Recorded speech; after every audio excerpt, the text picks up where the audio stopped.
Um professor é vítima de um monstro que devora a carne humana. Nunca senti uma dor como aquela na vida. Fiquei desesperado. A vida de uma dançarina fica por um fio quando um parasita ataca. Eu pensei que nunca mais eu fosse conseguir dançar de novo. Foi devastador. E um bando de criaturas famintas leva um aposentado à beira da insanidade. Se aquela coceira continuasse, eu ia ficar totalmente maluco. 3 parasitas bem diferentes, unidos pela mesma urgência de se alimentar. E estas pessoas estão no cardápio.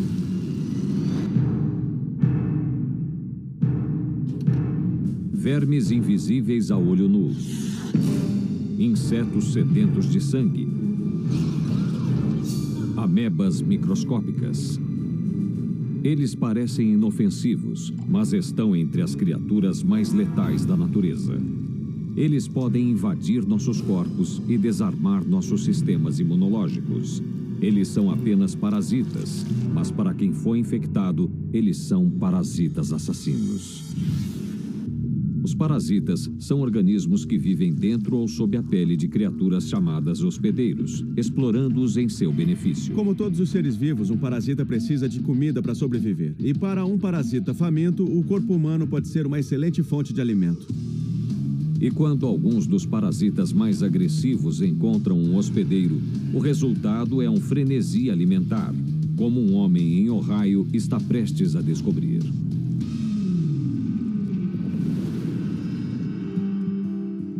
Em 2006, Gene Williams é um professor de 40 anos que mora em Cincinnati, no Ohio. Eu adoro ensinar porque tenho a oportunidade de ver as crianças crescerem e aprenderem. Eu também sou treinador de vôlei no ensino médio. Acabamos de encerrar uma das nossas melhores temporadas. Em casa, Jen, sua esposa Kathy e seu filho Alex são o retrato de uma família feliz e sociável. Nós adoramos ficar lá fora e receber os amigos. Eles trazem seus filhos, fazemos atividades com eles e é muito divertido. Mas sua idílica vida familiar está prestes a desmoronar.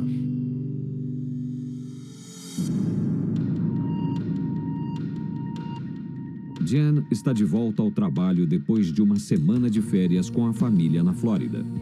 Meu time de vôlei tinha um jogo importante e eu voltei logo ao treinamento. Mas na quadra, Jen começa a se sentir mal. Normalmente eu fico gritando e dando toques para minha equipe, mas naquele dia foi bastante difícil fazer isso.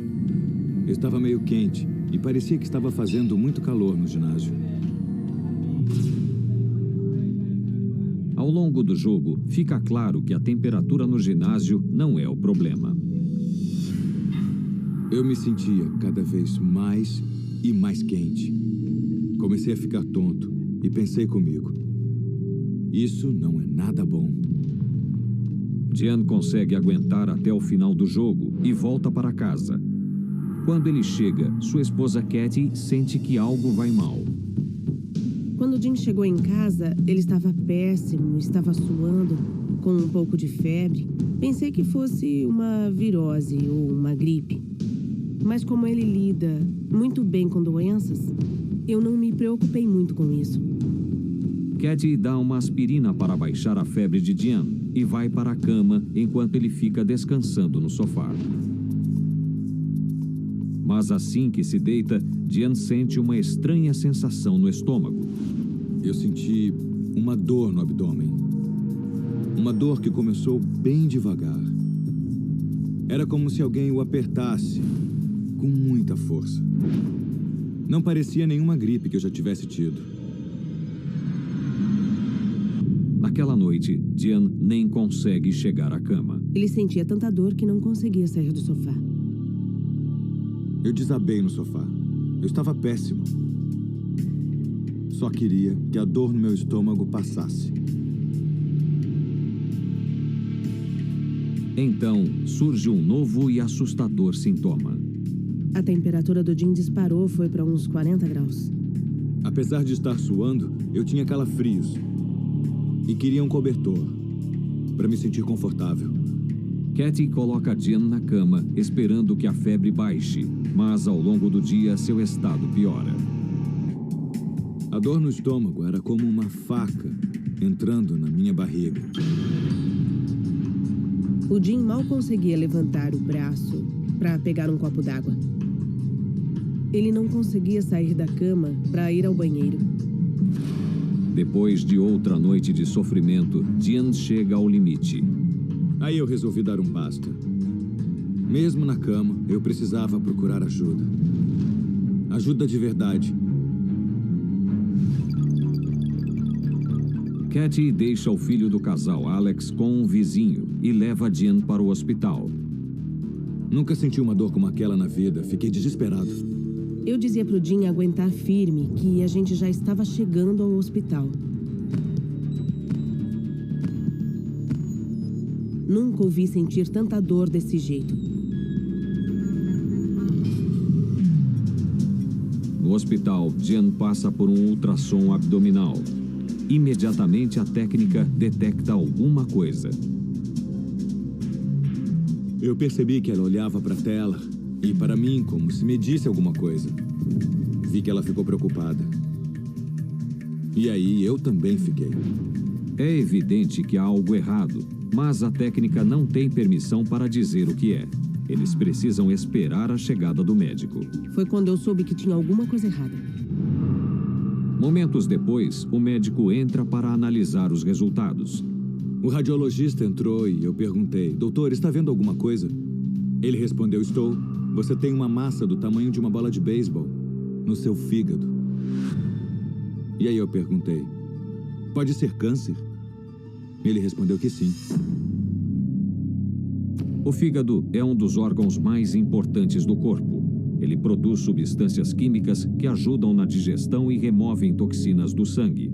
E se a massa no fígado de Jean for um tumor maligno, ele pode morrer. Eu pensava, não pode ser câncer. Por favor, que não seja câncer. Que seja qualquer outra coisa. Enquanto Jean passa por uma tomografia para confirmar o diagnóstico, Katie fica sozinha. Foi quando eu desabei. Assim que eu saí da sala de ultrassom, eu comecei a chorar.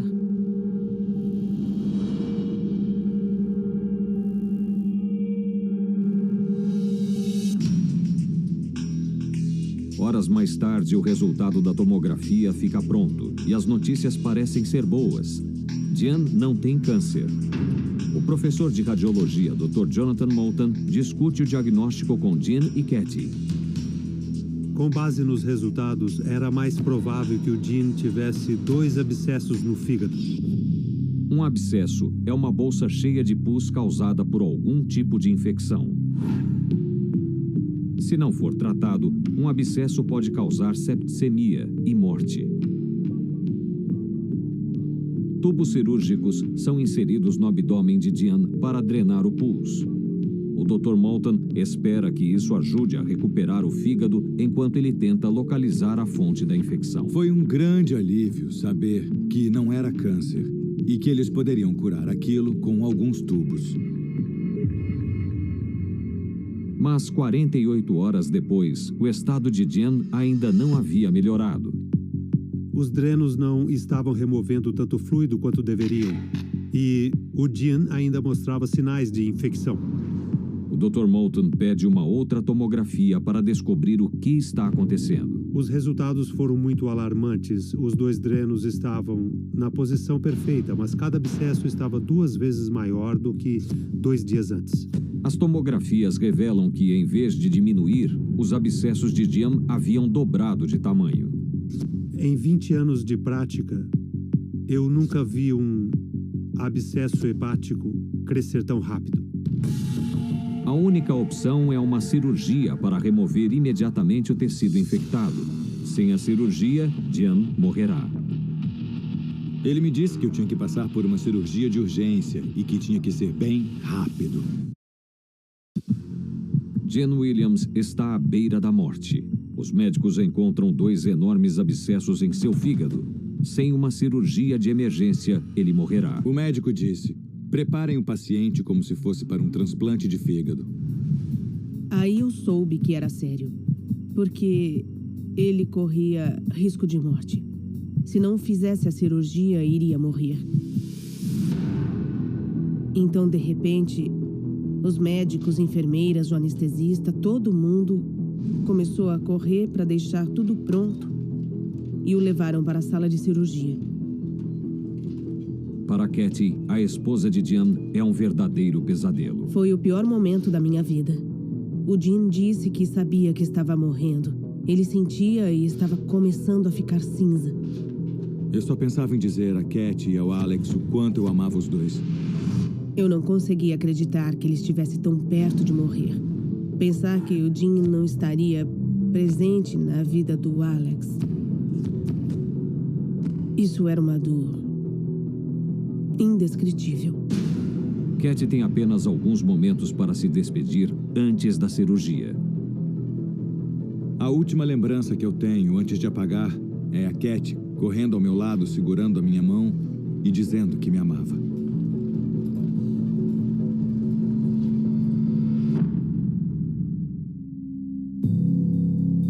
Os cirurgiões removem 65% do fígado de Jen e enviam o tecido infectado para análise patológica. Quando os resultados chegam, os médicos ficam chocados.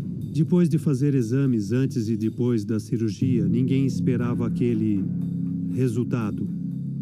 Eu nunca tinha visto aquilo na minha carreira. O Gene estava infectado pelo parasita causador da amebíase. Um parasita? Em mim?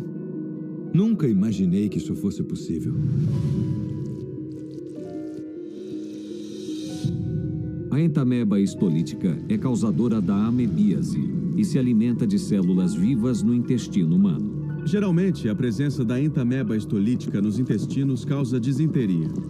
É uma inflamação dos intestinos que causa diarreia e, no pior dos casos, desidratação grave. Mas em casos raros, a entameba histolítica ataca a parede intestinal, devorando o tecido. Dali, ela viaja pelo sangue até chegar ao fígado. Aqui, a ameba se alimenta das células hepáticas, criando um abscesso cheio de material infectado e liquefazendo o fígado. A palavra histolítica significa literalmente destruição de tecido, e é exatamente o que essa ameba faz.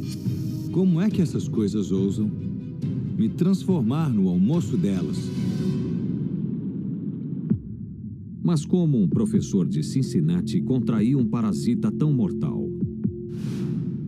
A ameba inicia seu ciclo de vida como um cisto livre na água. Quando um homem bebe água contaminada, o cisto entra em seu intestino. Aqui a ameba emerge do cisto, divide-se, alimenta-se e volta a encistar-se. Quando o cisto passa do corpo para a água, o ciclo de vida se completa. A entameba histolítica geralmente é encontrada em regiões tropicais. Isto significa que Jen provavelmente contraiu o parasita tomando água contaminada em um local de clima quente. Aí, eu acabei me lembrando. Quando estávamos na Flórida, fomos a um parque aquático que tinha acabado de abrir. Jen poderia ter pegado a ameba mortal em um parque aquático. O médico me explicou que geralmente leva uma semana para os sintomas aparecerem. E a data batia perfeitamente com a época que saímos de férias. É muito difícil acreditar que o Jim pegou esse parasita quando estávamos de férias, nos divertindo tanto.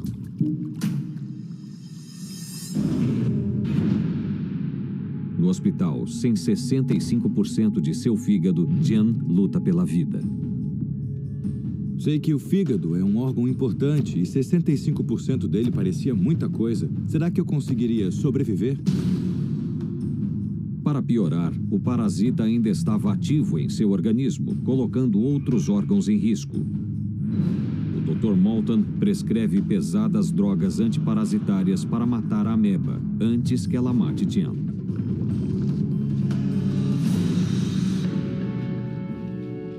Lentamente, as drogas começam a fazer efeito e Diane começa a melhorar. Várias semanas depois de iniciar o tratamento, Diane finalmente está livre do parasita. Mas demoraria alguns meses para Diane se recuperar totalmente e para que seu fígado se regenerasse e voltasse ao tamanho normal. Ele perdeu 13 quilos no hospital. Foi uma longa recuperação. 4 anos depois das férias fatídicas, Diane voltou a levar uma vida normal, com exceção de um efeito colateral.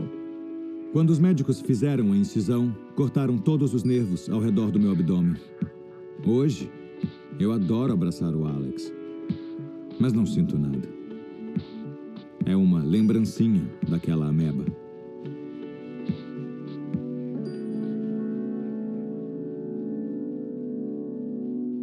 A amebíase é uma doença extremamente comum. Há cerca de 50 milhões de casos por ano no mundo todo. Mas apenas 70 mil desses casos são fatais. A maioria das infecções ocorre quando a vítima ingere comida ou água contaminada com a ameba. Os viajantes que visitam regiões tropicais com pouco saneamento devem evitar consumir alimentos e bebidas preparados em condições anti-higiênicas e evitar nadar em água contaminada. A entameba estolítica tem uma ótima estratégia de sobrevivência. Ela rouba comida das entranhas de seu hospedeiro para alimentar seu ciclo de vida. Alguns parasitas usam os alimentos de uma forma totalmente diferente, aproveitando-se deles para ter acesso ao hospedeiro, como uma jovem dançarina logo irá descobrir. 2007, Flórida. Heather Wallace, de 22 anos, sonha em se tornar uma dançarina profissional. Ela vive em Orlando com sua mãe e trabalha como dançarina em um teatro da cidade. Adoro estar no palco, adoro me apresentar e dançar. É emocionante. Eu adoro. Para Heather, ganhar a vida como dançarina é um sonho que se tornou realidade. Mas ela não sabe que seu emprego dos sonhos logo se transformará em um pesadelo. É outubro e Heather está no palco do teatro onde trabalha. Era o auge da temporada e a cidade estava cheia de turistas. O público estava animado. O show estava indo muito bem, nós estávamos nos divertindo. Mas nos bastidores, Heather percebe algo que a preocupa. No intervalo, depois do primeiro show, eu olhei para baixo e vi umas manchas vermelhas nos meus antebraços. Elas coçavam muito. Mas durante o curto intervalo, Heather não tem tempo de examinar as lesões adequadamente. Ela precisa voltar ao palco para terminar o show.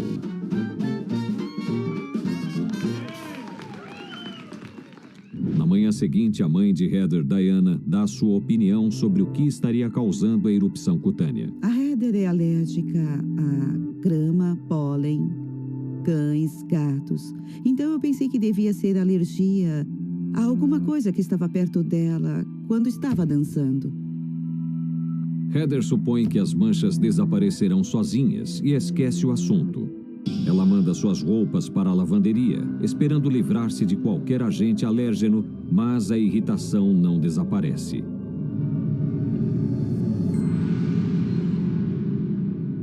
Comecei a ficar muito assustada. Tentamos várias coisas diferentes, mas só piorava. Eu sabia que tinha alguma coisa acontecendo, mas não podíamos encostar nela.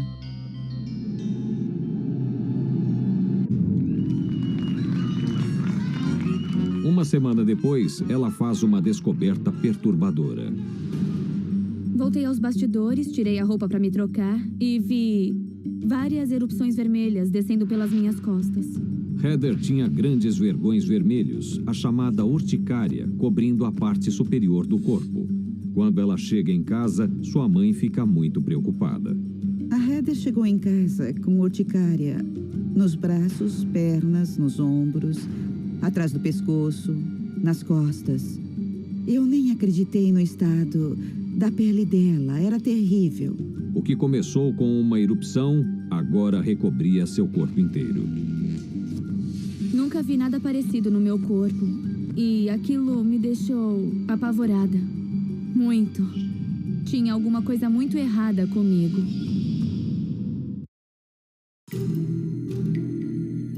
O corpo da dançarina Heather Wallace, de 22 anos, ficou tomado pelas marcas vermelhas de uma urticária.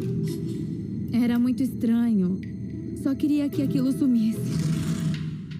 Preocupada, Heather decide que está na hora de consultar um médico.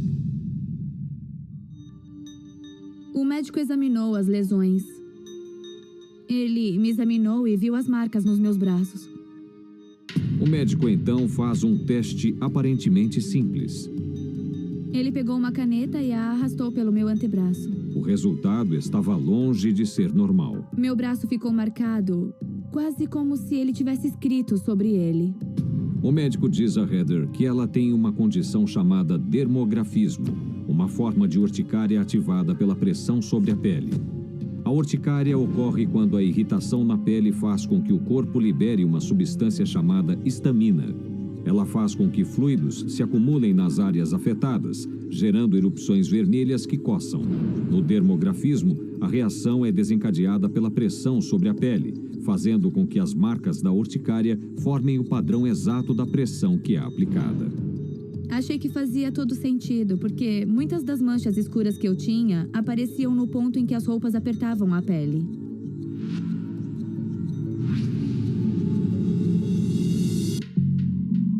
A má notícia é que o dermografismo é uma doença crônica que não tem cura. Heather terá que aprender a conviver com seus sintomas. Ele me disse para tentar usar roupas folgadas o tempo todo, o que não é uma opção na minha profissão, então foi muito difícil aceitar esse conselho.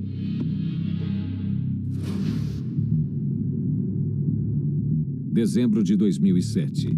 Heather está com urticária há 2 meses, quando surge um novo e perturbador sintoma. Acordei para ir trabalhar e eu percebi que os meus cotovelos e meus pulsos estavam muito doloridos e muito rígidos. Eu nunca tinha sentido nada do gênero. Me vestir, pentear o cabelo, tudo era muito dolorido. Eu achei que não ia conseguir dançar naquele dia. A mãe de Heather, Diana, também está preocupada. Ela estava tão dura que mal conseguia andar. Eu não conseguia imaginar como ela ia poder dançar. Era de partir o coração.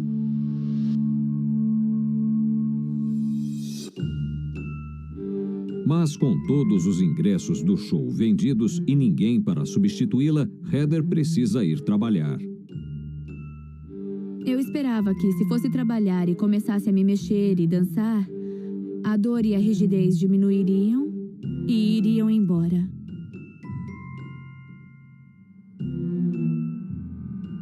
Mas isso não acontece. Eu sentia muita dor em todas as articulações. Era difícil continuar sorrindo com lágrimas rolando pelo meu rosto. Era cada vez mais difícil dançar. Eu nunca senti uma agonia tão grande. Assim que as cortinas se fecham, Heather desmorona.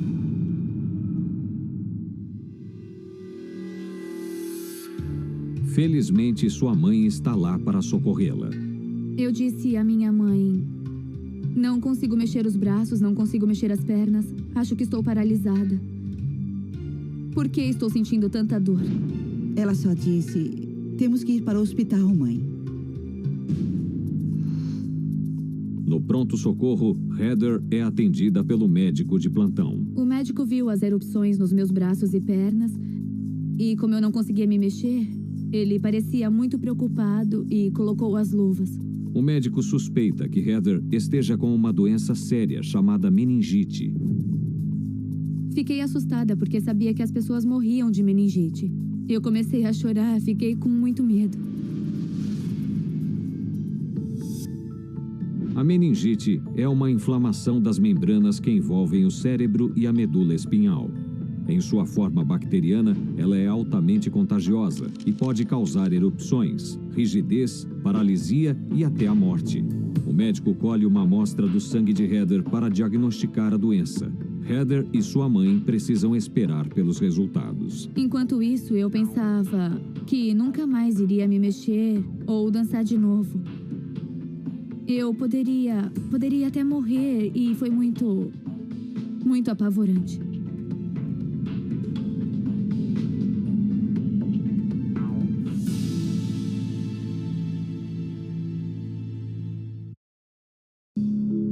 Heather Wallace está no pronto-socorro. Ela apresenta uma estranha erupção na pele e seu corpo está quase paralisado. Os médicos acreditam que Heather esteja sofrendo de uma doença fatal chamada meningite. Eu só conseguia pensar que ficaria paralisada. E se eu não pudesse mais dançar? Eu não sei o que faria se não pudesse dançar. Algumas horas depois, o médico retorna com os exames de sangue de Heather. Ele me disse que eu não tinha meningite, o que foi um grande alívio. Mas o médico ainda não sabe o que está causando seus sintomas. Ele apenas receita esteroides para tratar a dor e a inflamação e manda Heather para casa. Foi assustador ir embora sabendo que os médicos não tinham ideia do que havia comigo. Mas Heather se recusa a desistir. Desesperada para descobrir o que está causando seus sintomas, ela se consulta com um especialista no Centro de Doenças Infecciosas de Orlando, o Dr. José Alberto Hiron. Àquela altura, como ninguém sabia me dizer o que eu tinha de errado, eu esperava que aquele médico pudesse me ajudar. O Dr. Hiron analisa os resultados dos exames de sangue de Heather. Ele se espanta com uma estranha anomalia. A contagem de leucócitos está muito alta. Eu notei que a contagem estava elevada acima de 1000, sendo que a contagem normal é menos de 500. A contagem alta pode ter sido provocada pelas alergias de Heather, mas o Dr. Hiron acha que há algo mais sinistro acontecendo. Ele pede novos exames de sangue. Uma semana depois, quando os resultados chegam, suas suspeitas se confirmam. Ela tinha um parasita chamado trichinella e ele é o causador da trichinose. Fiquei estarrecida, eu não conseguia acreditar. O Trichinella spiralis, também chamado de triquina, é um verme nematódio que causa uma doença perigosa chamada trichinose. No corpo humano, as larvas do Trichinella spiralis usam suas bocas para abrir caminho pelos músculos e tecidos do hospedeiro. À medida que as larvas se instalam na carne, o sistema imunológico do corpo as ataca, inflamando o tecido ao redor. Esta reação imunológica estava causando os problemas de pele, as dores musculares e a paralisia de Heather. Eu não podia imaginar, nem em 1 milhão de anos, que um parasita era a causa de todos os meus sintomas. O Dr. Hiron receita potentes drogas antiparasitárias a Heather, na esperança de matar os vermes que infestam seu corpo. Se o medicamento não funcionar, Heather pode nunca mais dançar. Eu fiquei apavorada quando soube que havia vermes no meu tecido muscular e nas minhas articulações. Não sabia que um parasita podia causar tantos problemas. Mas como Heather se infectou? O ciclo de vida do parasita começa como um cisto no tecido de um mamífero, como um roedor. Quando o roedor infectado é comido por um carnívoro, como um porco, o parasita entra no intestino do porco. Dentro do animal, o cisto libera larvas. Os vermes crescem e se reproduzem. As larvas então migram para o tecido muscular do porco. Quando os tecidos musculares infectados são comidos por outro roedor, o ciclo de vida continua. Se um ser humano comer carne infectada, a triquina continua seu ciclo dentro do hospedeiro humano. Heather contraiu trichinose comendo carne infectada, provavelmente de porco. A única vez em que isso pode ter acontecido foi quando serviram lanches de carne de porco num piquenique do teatro. Acho que foi assim que eu peguei.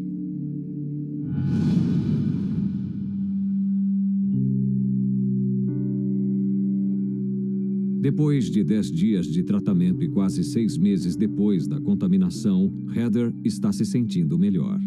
Minha pele começou a melhorar gradualmente. A dor nas juntas e nos músculos começou a passar. Eu ainda não estava 100% bem quando parei a medicação, mas eu continuei melhorando depois disso. Quando vi a pele da Heather começando a voltar ao normal, fiquei muito feliz. Agora tínhamos alguma esperança. Alguns meses depois, Heather está de volta ao palco, plenamente recuperada. É incrível saber que eu posso continuar dançando depois de pensar que eu perderia tudo. Infecções por trichinela são raras nos Estados Unidos. Em média, há cerca de 12 casos por ano. A melhor forma de prevenir a infecção é evitar comer carne de animais selvagens ou de porcos criados em casa, que não tenha sido cozida a 75 graus ou mais. O Trichinella spiralis literalmente consome o nosso organismo. E os parasitas mais bem-sucedidos do mundo são aqueles que se alimentam de carne humana, como um aposentado de Phoenix está prestes a sentir na própria pele.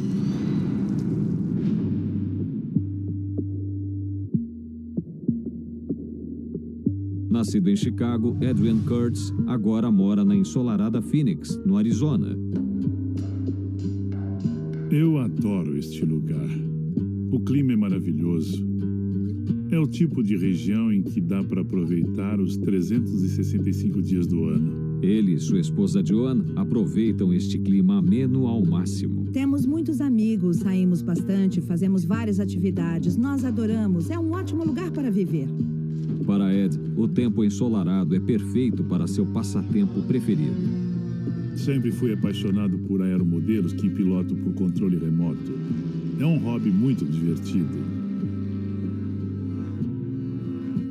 Ed e Joan levam uma vida boa, mas sua rotina tranquila está prestes a se transformar em um inferno. Em 2005, Ed está em casa com Joan assistindo à televisão. Eu estava na sala de estar vendo TV. De repente senti uma coceira atrás do pescoço. E aí eu chamei a Joan para dar uma olhada.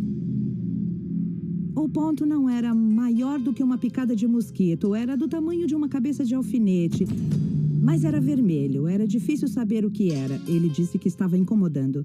Mas algo neste ponto vermelho faz com que Ed evite coçá-lo. Eu tenho o péssimo hábito de coçar sempre que sinto incômodo na pele. Mas dessa vez foi diferente. Ed tenta ignorar a coceira e vai para a cama. Mas na manhã seguinte, quando ele e Joan acordam, a coceira persiste. A coceira não estava melhorando. Eu não parava de me coçar. E de repente comecei a sentir novas coceiras na mesma parte do pescoço. Eu estava me sentindo muito desconfortável. Joan acha que tem solução. Passamos creme e loção no local. Sempre ouvimos dizer que ajuda. Então tentamos.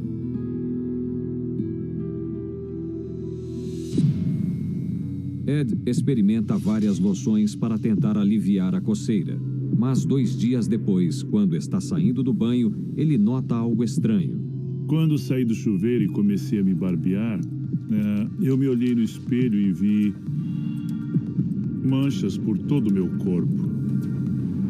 Nem Ed nem Joan têm ideia do que está causando as estranhas erupções. As manchas no corpo do Ed eram do tamanho de uma moeda e vermelhas como ketchup.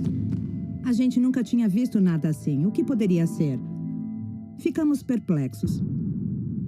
E para piorar, além de grandes, as lesões também coçam muito. As manchas coçavam cada vez mais. As loções que eu estava usando não estavam adiantando nada. Pensei que eu tinha alguma coisa errada. Aquilo não era nada normal. Se aquela coceira continuasse, eu ia ficar totalmente maluco.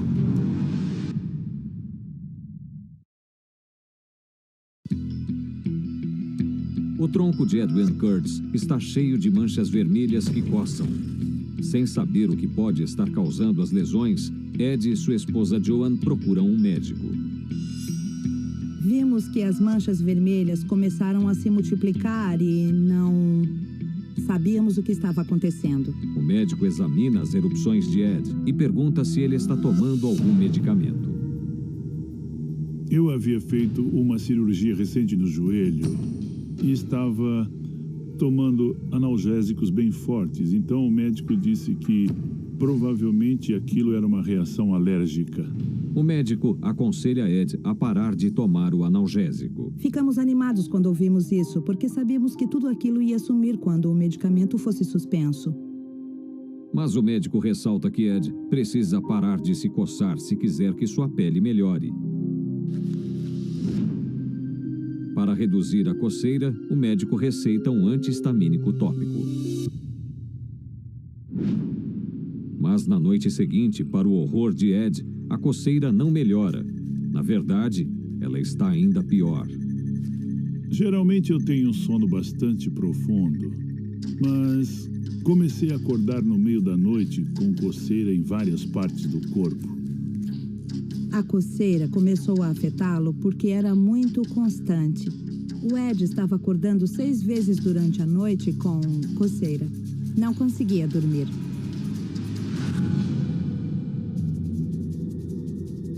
Mas Ed e Joan estão determinados a seguir o conselho do médico.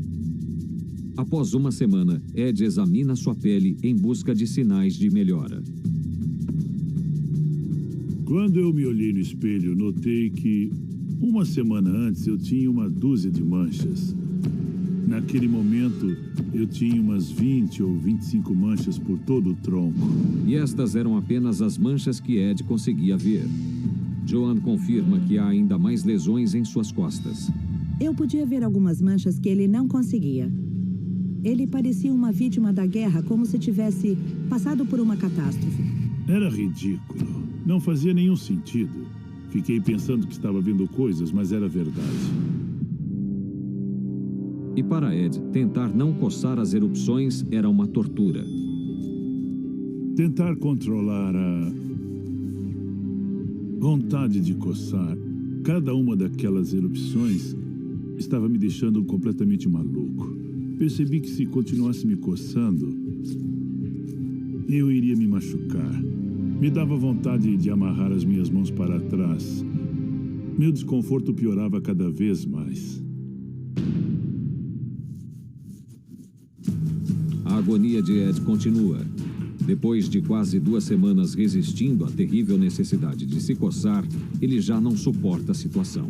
Eu disse ao Ed que achava melhor não ficar coçando aquelas manchas, mas era muito difícil para ele. Estava ficando louco. Eu não desejaria aquela coceira para o meu pior inimigo.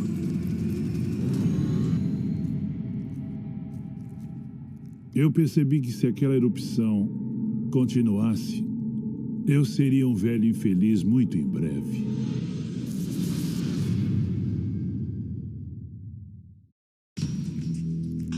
Edwin Kurtz, de 68 anos, está à beira da loucura devido a uma coceira inclemente. A coceira estava me enlouquecendo. Eu só pensava em melhorar e isso era absolutamente ridículo. Cansados e frustrados, Ed e sua esposa Joan decidem consultar outro médico. O Dr. Howard Luber é especialista em medicina interna e dermatologia em Phoenix. Edwin me procurou com uma erupção generalizada. Ele tinha manchas escamosas que coçavam em todo o corpo, menos no rosto. Mas é impossível descobrir a causa da erupção apenas olhando para ela. Então o Dr. Luber recolhe uma amostra de uma das manchas. Eu decidi fazer uma biópsia da pele para tentar descobrir por que a erupção não regredia. A amostra de pele é enviada a um laboratório para ser examinada. Uma semana depois, o Dr. Luber tem uma resposta.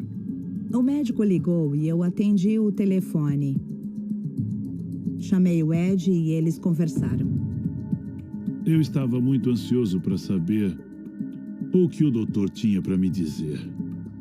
Os resultados chegaram e finalmente descobrimos o que estava causando as erupções no Edwin. Edwin tinha uma doença parasitária chamada escabiose. Nenhum dos dois tinha a menor ideia do que era. Na mesma hora, eu pensei em uma coisa que devorava cadáveres. Parecia muito assustador. A escabiose é uma infestação na pele causada pelo ácaro da sarna humana, Sarcoptes scabiei. Esse parasita microscópico literalmente devora nossa pele. A fêmea do ácaro é atraída pelo calor e odor da pele humana. Usando sua boca e superfícies cortantes nas patas dianteiras, o ácaro se enterra no hospedeiro. O parasita então começa a perfurar a pele, deixando um rastro de secreções e dejetos. Estes resíduos disparam uma reação imunológica no corpo, causando inflamação e erupções cutâneas. Se a minha pele já não estivesse coçando, só a ideia de ter um parasita rastejando embaixo dela já me daria muita coceira. Mas como Ed se infectou? O ciclo de vida do ácaro da sarna começa quando uma fêmea se enterra na pele humana. Uma vez na pele, a fêmea deposita ovos. Os ovos eclodem e se tornam ácaros adultos. Os adultos retornam à superfície da pele para se reproduzir. Quando a fêmea consegue acasalar com sucesso, o ciclo de vida se completa. Os ácaros da sarna adultos geralmente procuram um novo hospedeiro. Eles fazem isso pegando carona em lençóis, roupas ou pelo contato pele a pele. Qualquer lugar onde pessoas estiveram muito próximas pode ser uma fonte de infecção. O Dr. Luber pergunta se Ed ficou internado em algum hospital recentemente. Eu me lembrei da cirurgia no joelho, quando fiquei internado no hospital durante 5 dias. E depois fui para o centro de fisioterapia. Esses 2 lugares poderiam ser a fonte do ácaro da sarna. É realmente um verdadeiro milagre ele não ter mais esses parasitas debaixo da pele. Com o diagnóstico em mãos, o Dr. Luber receita uma loção escabicida para matar os ácaros e um anti-inflamatório para aliviar a coceira. A escabiose é uma doença realmente séria. No pior dos casos, a coceira intensa pode causar uma infecção e até septicemia. Depois de algumas semanas de tratamento, os ácaros da sarna morrem. Mas levaria 8 meses até que a pele de Ed se recuperasse e a coceira cessasse por completo. Quando o Ed começou a dormir a noite inteira, vi que conseguimos. Quase um ano depois dos primeiros sintomas, a vida de Ed finalmente volta ao normal. Depois de toda aquela coceira, das lesões e do desconforto, ficar bom foi maravilhoso. Não dá para descrever como eu me sinto bem. É sensacional.